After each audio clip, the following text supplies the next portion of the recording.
Bonjour Jacob Kamwanga. Bonjour Jean-Jacques Ben. Alors, on vous connaît comme échevin dans la commune bruxelloise de Jette et vous venez nous parler d'un projet. Quel est ce projet?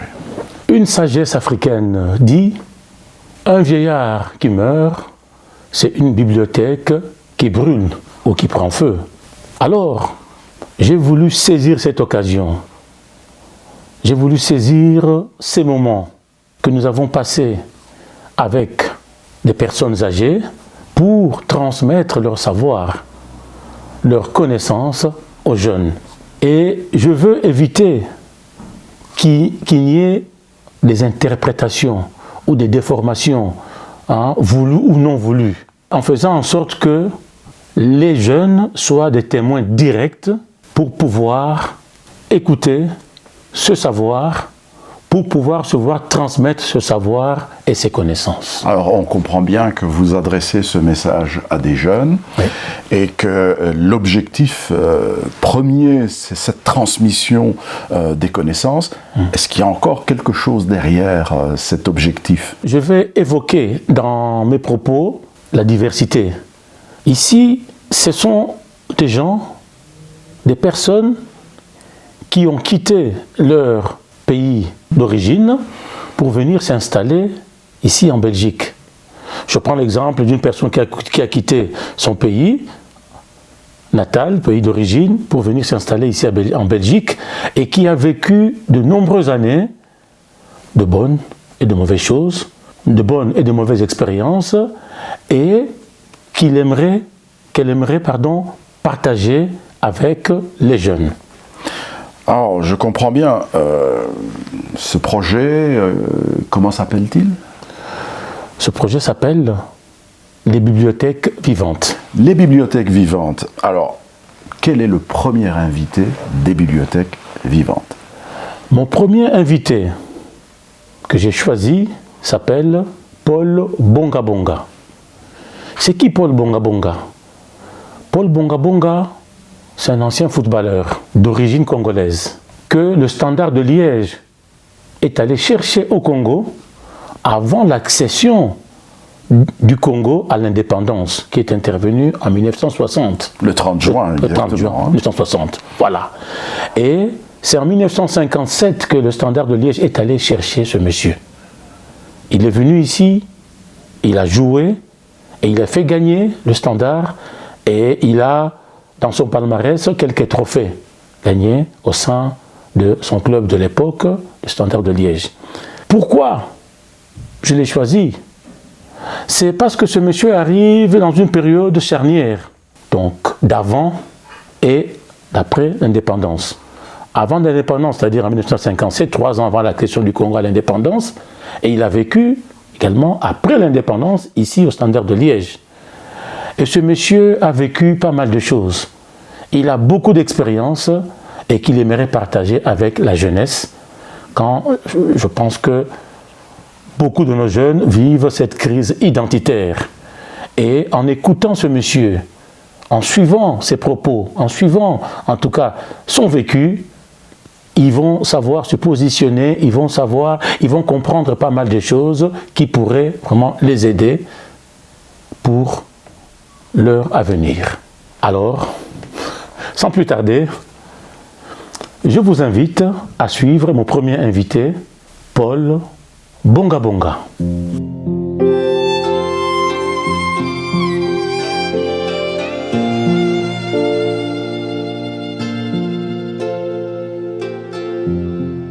Il y a un papa qui est là, il a 90 ans et il est toujours en forme. Comment est-ce qu'il a fait? C'est quoi son secret? Son secret, il n'y a pas de secret. Je vis normalement, comme un être peut vivre. Pas d'excédent, ni dans le manger, ni dans la boisson. C'est ça le problème. J'ai une conduite à moi. Je n'ai pas d'excédent. J'ignore l'excédent. Quand je fais quelque chose, je ne veux pas dépasser la mesure qu'il faut retenir pour faire cet exercice-là. Ça suppose qu'on est à l'écoute de son corps. Tout à fait. Parce que chaque personne a ses limites. À ses limites, oui. Mais Revenons déjà au début. Oui. Paul Bonga Bonga voit le jour où? Paul Bonga Bonga voit le jour à Ebonda, à l'Équateur, en 1933. Et l'Équateur, donc, c'est une province de la République démocratique du Congo. Tout à fait. Voilà. 1933 jusqu'en 1960. Quelle est la petite histoire qu'il y a là? Ah, je n'ai pas d'histoire à dire. J'étais né à Ebonda. Mon père qui travaillait chez Willery, HB. Et après ma naissance, il est descendu à Kinshasa. Là, je ne savais rien de je continue quand ils sont arrivés à Kinshasa. Et 6 ans après, je suis entré à l'école à Saint-Pierre. J'ai commencé mes études à l'école Saint-Pierre. Jusqu'en 3e année, c'était Saint-Pierre.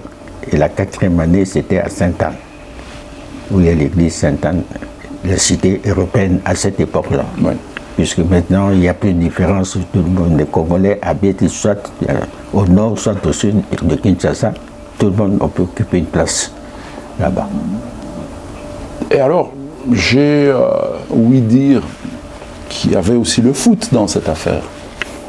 Ah, pour le foot, là, j'ai commencé le foot à bas âge. D'abord dans mon quartier. Avec les amis, les enfants du quartier, on faisait telle rue contre telle rue.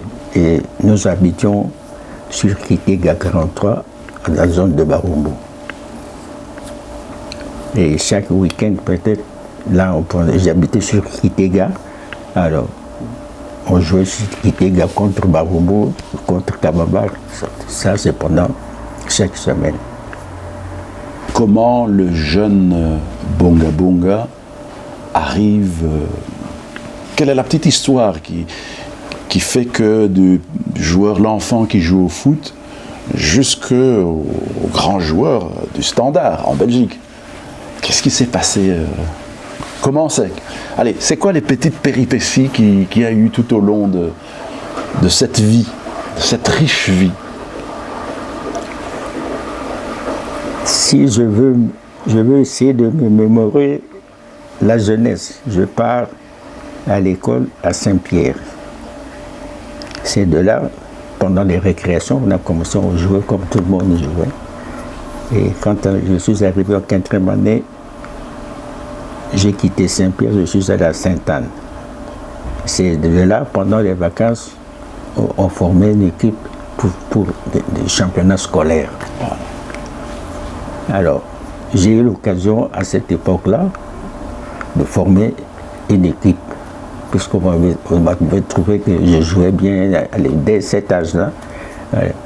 J'avais formé une petite équipe pendant les vacances appelée Lion d'Or. Parce que j'ai commencé l'étude à Saint-Pierre, 3e année à Saint-Pierre et la 4e année à Sainte-Anne. À Sainte-Anne où j'ai suivi jusqu'en 3e année moyenne à Sainte-Anne. Pendant les vacances, il y avait des championnats scolaires. C'est comme ça que j'avais formé une équipe aussi qui s'appelait Lion d'Or à cette époque. Chaque vacances, il y avait un petit championnat scolaire pour eux. Et comme à cette époque, on avait préparé le calam, les piscines, alors c'était facile. Tout autour des piscines de Kinshasa, il y avait des terrains de football. C'est comme ça qu'on passait des championnats scolaires pendant les vacances. Et votre équipe de l'époque gagnait ces tournois, au moins? Ah, il y avait pas de tournois, il y avait 5 matchs. Simplement, pendant les vacances, c'était combien? 15 jours, un mois, 15 jours peut-être. Et alors, mon équipe s'appelait Lion d'Or. Et c'est moi qui ai donné ce nom à cette époque-là. Oui. Si mes souvenirs sont encore bons. Très bien. Et évoluons dans le temps. Vous devenez un jeune adulte? Alors, à cette époque-là, j'ai commencé à l'école Lion d'Or. c'est moi qui ai donné le nom de l'équipe pendant les vacances Lion d'Or. J'ai quitté Lion d'Or, je suis passé au Sporting, ça c'était l'équipe de l'école. Pendant les vacances, mon nom sortait, les gens du Imana, on m'a dit, on leur a dit qu'il y avait un petit gamin là qui joue très bien. Alors, ils sont venus me demander si je pouvais jouer. J'ai commencé mon jeu sportif à Lyon. Lyon, à cette époque-là, qui était l'équipe seconde de Dering Imana. Quand j'ai terminé mes études, j'ai commencé par Union. J'ai joué à l'Union pendant presque 1 an, je crois, oui. Et puis, je me suis inscrit, on m'est venu m'inscrire chez le Dering. Et le Dering a toujours porté ce nom, hein, Imana. Le Dering, toujours Imana. Parce qu'il y a d'autres équipes qui sont devenues le tout-puissant Mazembe, qui était l'Anglebert. Oui, mais Imana a toujours été Imana. Toujours resté Imana. D'accord. Oui. Alors, je me rappelle plus le nombre d'années que j'ai joué au Dering. Alors, quand j'ai fini mes études, j'ai fini mes études en 3e année moyenne. Et la sélection de Kinshasa, on a vu que dans l'équipe Union, il y avait un petit joueur là qui était vraiment magnifique. Il faudrait bien l'enrôler. Et c'est comme ça que je suis enrôlé dans l'équipe nationale à cette époque-là. L'équipe nationale vous révèle comment est-ce qu'on arrive à vous repérer en Belgique?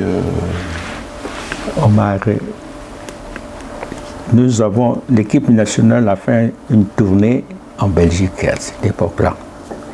Pendant 1 mois, nous avons commencé d'abord contre l'équipe Anderlecht. Là, on a pris catastrophe. Une raclée. Catastrophe. Pour moi, c'est normal qu'on ait encaissé tout ça. C'était tout à fait nouveau. On n'a jamais rencontré des équipes comme ça. Mais ça nous a réveillé quand même aussi 9-0, dit non, on doit faire un effort pour faire valoir quand même. Nous sommes venus ici pour pouvoir quand même faire un résultat. Après Anderlecht, le 2e match, je crois qu'on a fait match nul. On a joué Anderlecht, Standard, la Gantoise et l'Épée de Charleroi. C'est vraiment le premier match qui nous a vraiment... On croyait qu'on allait plus continuer la tournée qu'on nous a menée en Belgique. On s'est réveillé pour le second match, on a fait match. Le 3e, on a battu, je ne sais pas si c'est... Je ne me rappelle plus. Mais de toute façon, on a fait au moins deux défaites, deux matchs nuls, et on n'a pas fait une victoire. Après cette tournée qui vous a donné un coup de fouet, qui vous a fait prendre conscience du niveau du football européen. Après cette tournée-là, il y a eu des changements de courrier. Il y a eu des journalistes qui ont demandé au sélectionneur, il dit, mais ce numéro 6 là, est-ce qu'il y aura une possibilité de nous... On aimerait bien qu'il vienne chez nous. C'est comme ça, on a commencé mon transfert. Moi, ici ou là-bas, c'est pareil. Alors là, je suis parti, je ne savais pas pourquoi il m'a posé cette question, mais la suite est venue après quand nous sommes rentrés. Et à ce moment-là, c'était M. Hendrix qui était secrétaire général au football à Kinshasa. Et j'ai reçu une lettre comme quoi je devais le rencontrer, il m'a convoqué. Et il dit, nous avons une demande pour que tu ailles en Belgique. J'ai dit, mais avant de répondre oui, je vais demander à mon père s'il veut bien que je parte. Quand on m'a dit ça, je suis rentré, j'ai dit à papa, je dis voilà, d'après ce que je viens d'entendre, on me demande d'aller jouer en Europe. Papa dit, oh, il était positif, il a dit oui. J'ai répondu à Hendrix, oui, mon père est d'accord, vous pouvez répondre comme quoi je peux partir au Standard. C'est comme ça que je suis parti au Standard. Alors, on quitte le Congo, tout doucement, et on arrive en Belgique. Et j'arrive en Belgique. Quand j'arrive en Belgique ce jour-là, je ne sais pas qu'est-ce qui s'est passé. Il y avait plus personne. Mon avion est arrivé. Je ne sais pas quel. À l'aéroport, le personnel était déjà parti. Ah oui. Incognito. Je sors. Oh. On me présente, je dis, allez là-bas. Et là, il n'y avait personne.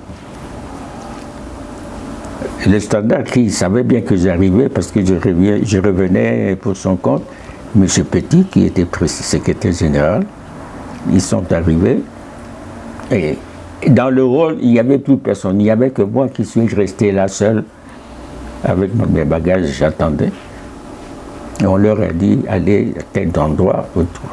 Et ils sont arrivés, et c'est comme ça qu'ils m'ont trouvé là assis. Et les présentations sont faites. Ils m'ont pris de là à Zaventem jusqu'à Liège. Entre Kinshasa, Léopoldville et Liège, qu'est-ce que vous pouvez nous dire? Est-ce que ça vous paraissait quelque chose que vous avez l'impression de connaître, ou bien vous découvriez aussi? Je découvrais Liège à ce moment-là. Comme Liège, son équipe, c'était le Standard, alors d'abord, on m'avait mis dans une pension. J'ai habité dans une pension. Je suivais des cours de, je ne sais pas, comptabilité où j'allais le matin à une formation et l'après-midi, j'allais aux entraînements. Et comment a été l'accueil, je parle ici de la population maintenant, vis-à-vis d'un joueur d'origine du Congo?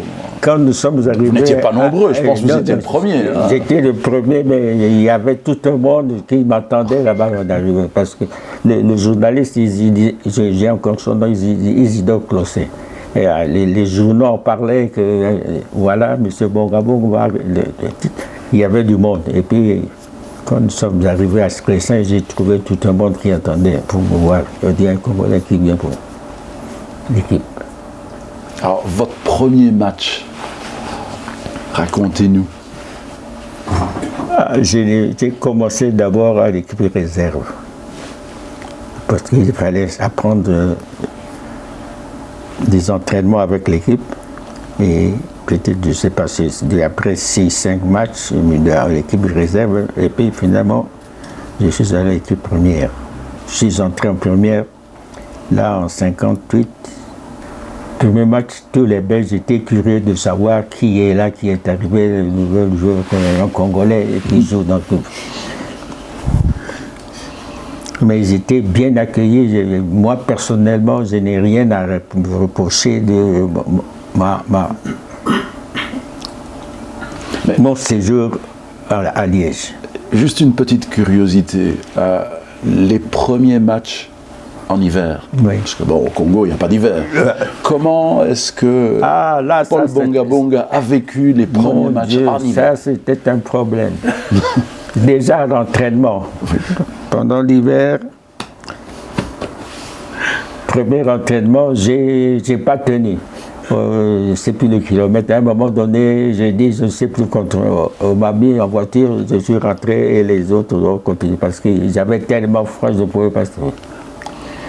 Et il a fallu m'adapter, subir, s'acclimater. Alors là,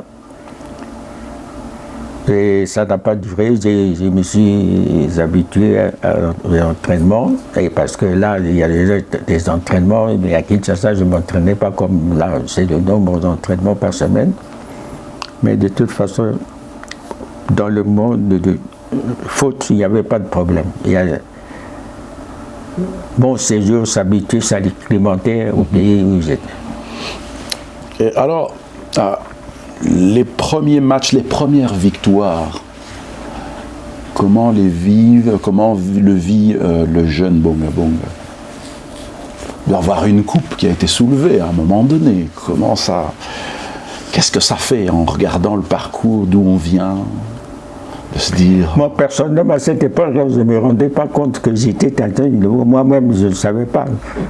Après le match, je finissais mon match, et puis, au vestiaire, on s'habillait, je me lavais, puis j'ai rentré, et j'habitais dans une pension de famille.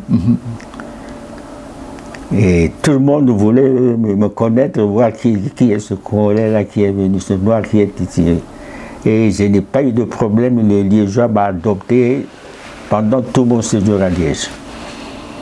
Parce que vous êtes un pionnier. Peut-être que vous ne vous en rendiez pas compte à l'époque, mais aujourd'hui, avec votre regard, qu'est-ce que vous en pensez? Il y a une photo qui est là, on vous voit sur les épaules de je ne sais pas trop qui. Il y a une foule là. Il y a une foule, c'est dans, c'est dans le chaudron C'était... Attends, c'était... C'était Sclessin? Non, c'était pas Sclessin, je crois. C'était le pays flamand. Je crois que cette équipe, le pays flamand. Alors, quand je regarde ça, je dis à cette époque-là, un noir a été porté par les blancs, ça frappe. Voilà, il ne manquait plus que le tipoï. Mais ça ne me venait jamais, à cette époque, ça ne me venait jamais à l'idée congolais. Non, j'étais vraiment entré j'étais liégeois à cette époque-là. À ce moment-là, oui, j'étais liégeois. Et non seulement liégeois, mais vraiment passionné par le foot. Passionné football. Là, j'étais en forme à cette époque-là. Tout le monde me voyait et dit, mais on a fait une bonne affaire à amener ce jeune homme-là chez nous. Alors, est-ce qu'on peut avoir, peut-être, de votre point de vue, le bilan au sein du Standard? Qu'est-ce qui vous en reste? Le bilan est vraiment, comment le terme, oui, positif.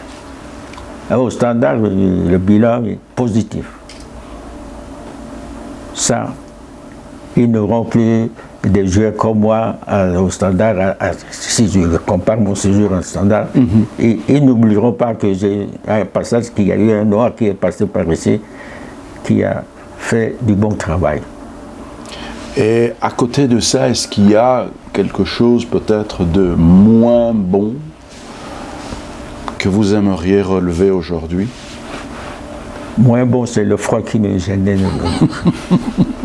Au départ, ça, c'était terrible. Oui.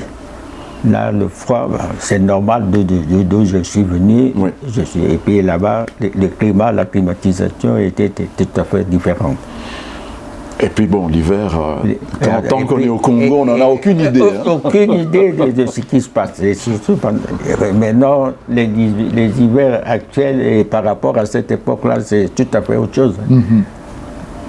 Alors, nous allons passer à la deuxième partie justement de notre entretien, qui concerne un événement marquant, quelque chose qui vous a marqué et que vous aimeriez partager avec nous aujourd'hui.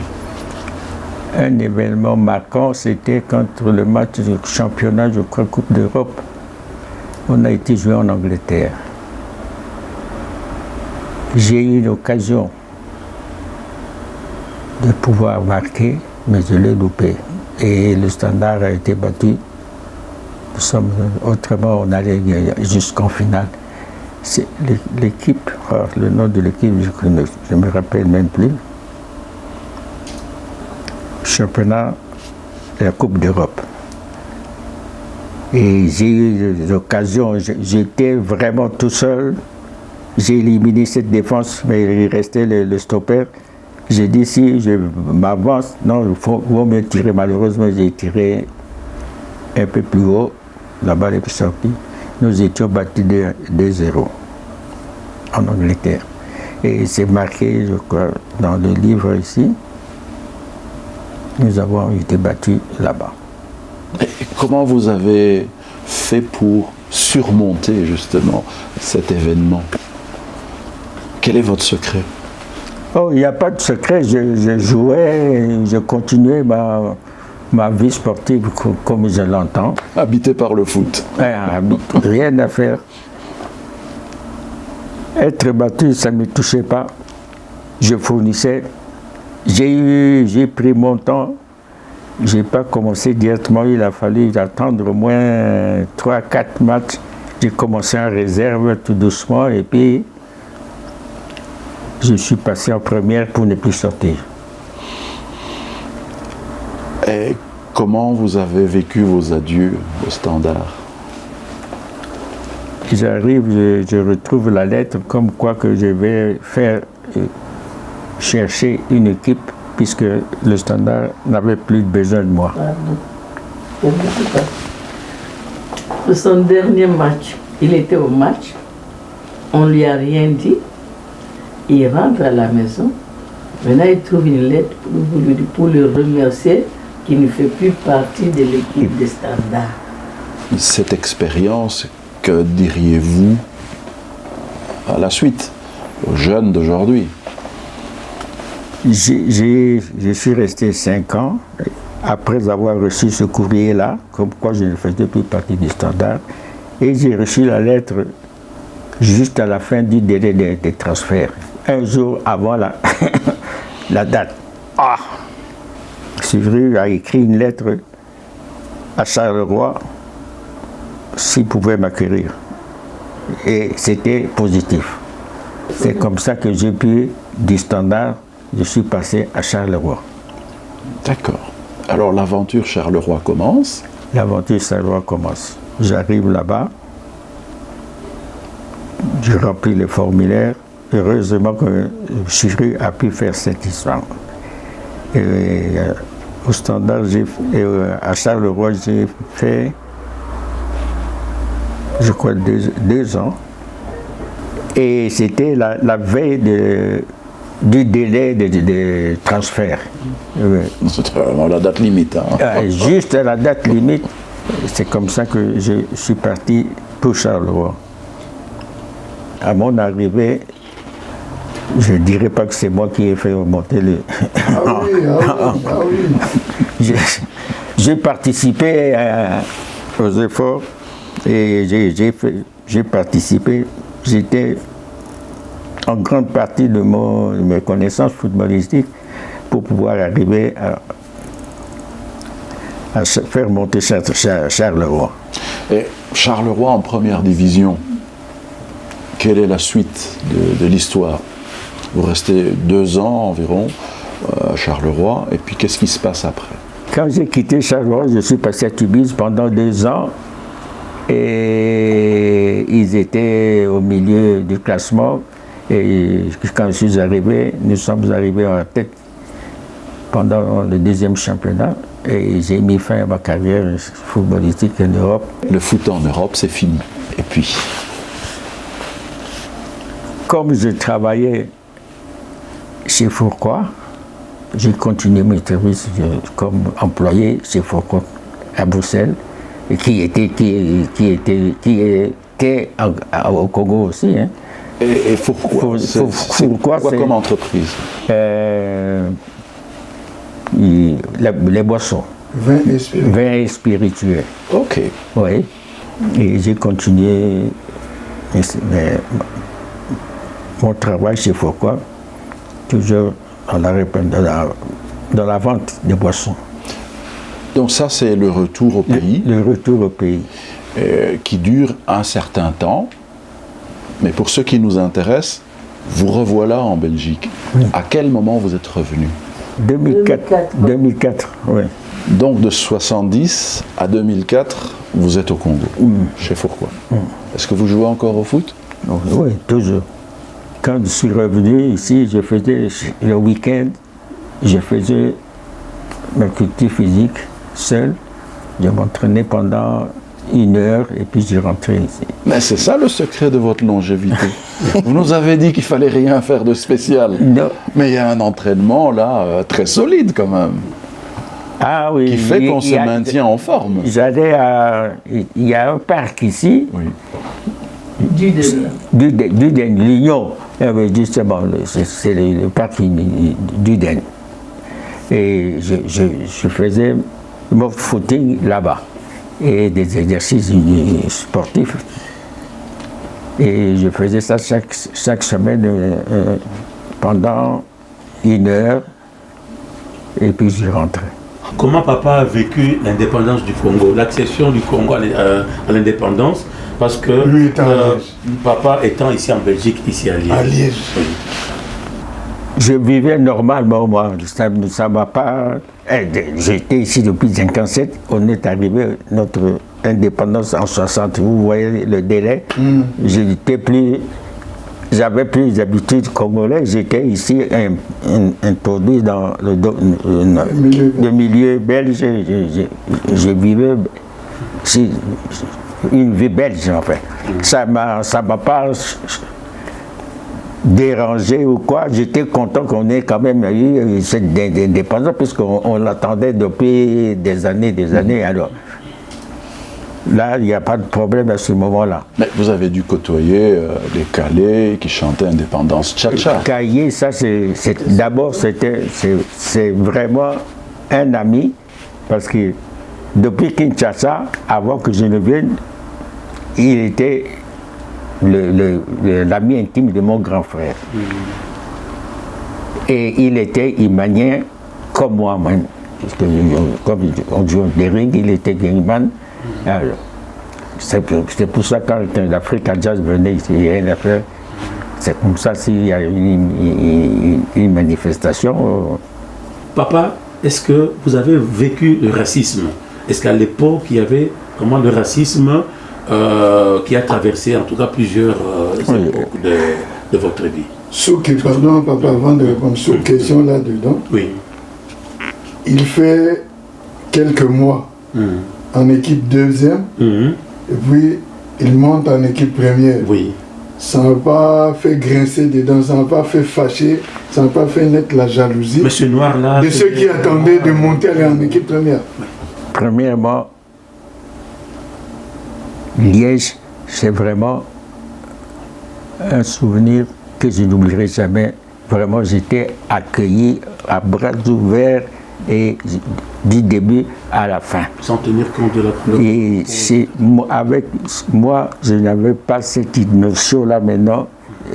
Et je ne sais pas si ce sont mes qualités sportives qui ont fait ce stade-là. On me prenait même comme tous les autres. On ne vous voyait pas différent. Non. Dans mon domaine, là, justement. Avec toute cette belle vie que vous avez vécue, et que je vous souhaite encore bien longue, qu'est-ce que vous diriez à vos enfants, à vos petits-enfants et à vos arrière-petits-enfants qui vivent ici en Belgique? Qu'est-ce qu'il faut dire aux enfants? Ça dépend de chacun. C'est la conduite de chacun qui va déterminer le futur de la personne. C'est ça, c'est la conduite de chacun. On ne sait pas imprimer à quelqu'un deux fois. Vous pouvez le dire, mais qu'ils acceptent. Mais moi, je me suis conduit vraiment en tant que sportif depuis ma jeunesse jusqu'à présent. Puisque je n'ai pas encore arrêté, parce que jusqu'à présent, je fais des exercices. Je prends une demi-heure de gym personnellement. Le vélo, l'exemple est là. Là, je mets une demi-heure. La première de ce, je quitte mon matelas. Deux fois vous. Le double. 15-20 minutes. Je reste à votre disposition. C'est que ma mémoire, sa femme. Non, vous nous avez déjà fait un honneur. Vous nous avez déjà fait un honneur. Ils ont bien. Voilà, ils ont payé ça kilo dans ma Kambazolo. Toujours vraiment faire découvrir, faire rencontrer notre papa et sa privilège. Donc, papa, et c'est un bon année l'équipe. Ça va, papa. En tout cas, merci beaucoup. Je resterai toujours à votre disposition. Ça, c'est vraiment S'il y a question, si on veut rectifier quelque chose, là,